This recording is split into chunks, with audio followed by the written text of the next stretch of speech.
आज की दुनिया गलत और सही के बीच उलझकर रह गई है, लेकिन हर व्यक्ति के लिए इसकी समझ अलग अलग है।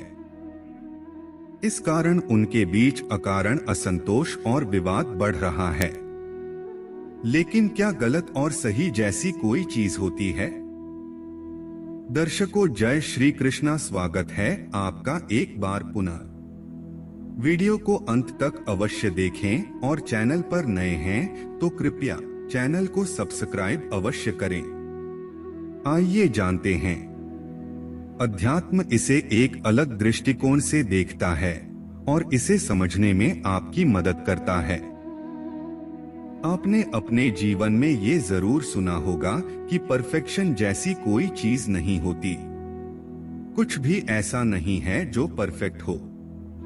ऐसा इसलिए कहा गया है क्योंकि जो चीज आपको परफेक्ट लग रही हो सकता है इस संसार में कोई दूसरा उससे भी बेहतर कल्पना या रचना कर सकता है। इसकी कोई सीमितता नहीं है। अगर होती तो आज भी तरक्की की राह पर आगे नहीं बढ़ रहे होते, बल्कि कुछ मामलों में उसी परफेक्शन पर रुक गए होते हैं।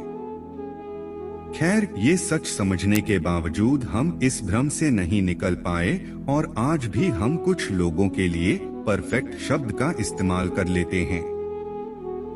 लेकिन जैसे हमें कुछ लोगों के परफेक्ट होने का भ्रम है, क्या वैसे ही हमें किसी चीज के सही और गलत होने का भ्रम नहीं है? आप या हम किस आधार पर तय करें कि क्या सही है और क्या गलत? क्या सही और गलत को तय करने का हमारे पास कोई ऐसा पैमाना है जो पूरी दुनिया में एक समान है? हम जिसे अपने धर्म, समाज या नैतिकता के आधार पर सही मानते हैं, क्या वह दूसरी संस्कृति में अलग या गलत नहीं हो सकती? अगर नहीं होती या ये मतभेद नहीं होते तो ना ही सांप्रदायिक अलगाव होता, ना ही युद्ध होते और ना ही भेदभाव होता। इन सब का मूल कारण ही ये गलत और सही का भ्रम है जो सबके जीवन में अलग अलग रूप में शामिल है। हर कोई अपने अहंकार, अपनी चेतना और अपनी मंशा के आधार पर ये तय करना चाहता है कि क्या गलत है और क्या सही, और उस पर अड़े भी रहना चाहता है। आध्यात्मिकता वह यात्रा है जहां आप चेतना के स्तर को उस ऊंचाई पर ले जाते हैं जहां आप इस गलत और सही के भ्रम से बाहर निकल जाते हैं। उच्च चेतना के साथ आप सीमा तय करना बंद कर देते हैं, फैसला लेना बंद कर देते हैं, प्रभावित होना बंद कर देते हैं, क्योंकि अब आपकी नजर में सब अस्तित्व में तो है, लेकिन अर्थहीन है, तर्कहीन है।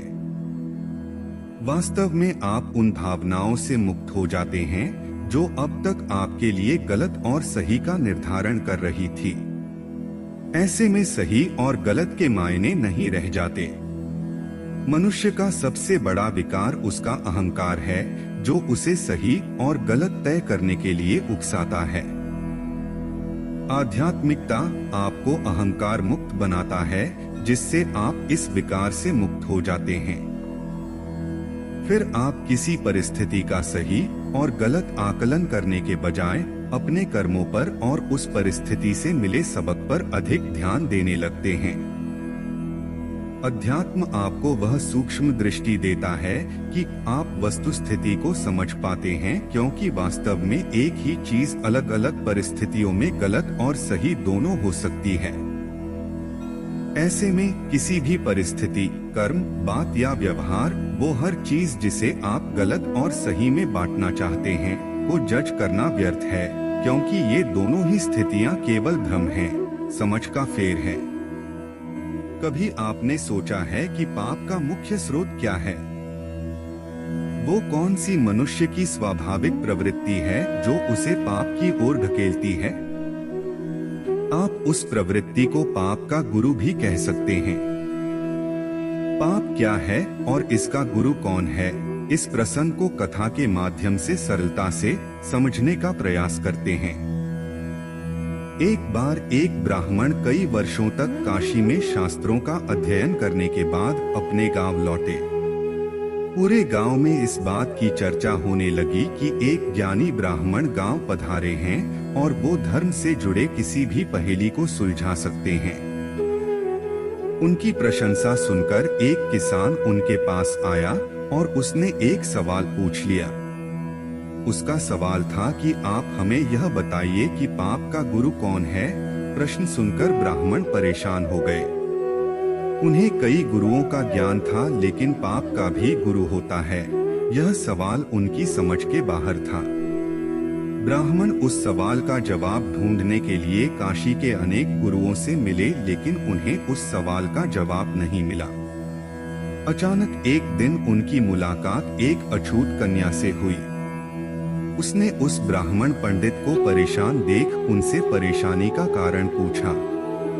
ब्राह्मण ने अपना सवाल उससे दोहरा दिया।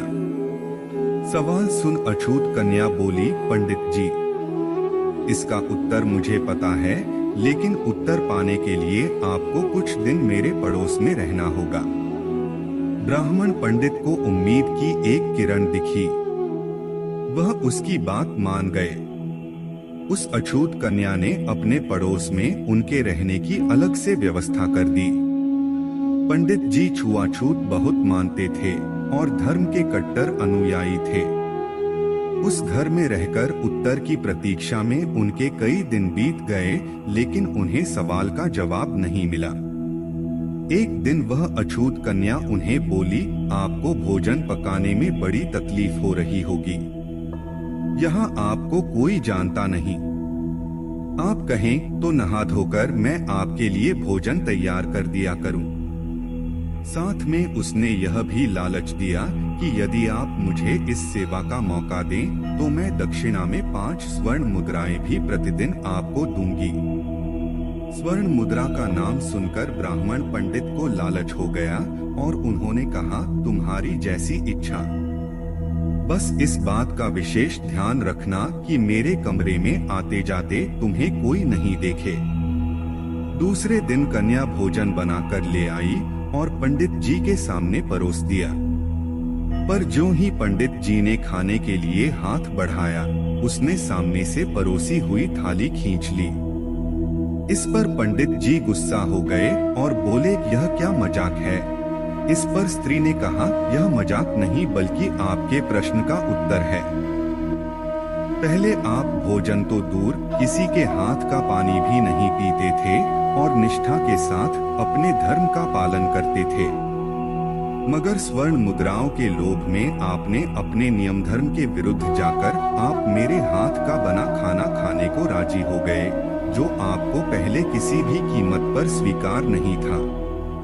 तो आपके अनुसार यह पाप है और आपके इस पाप का गुरु बना स्वर्ण मुद्राओं का लोभ। यह लोभ ही हर तरह के पाप का गुरु है।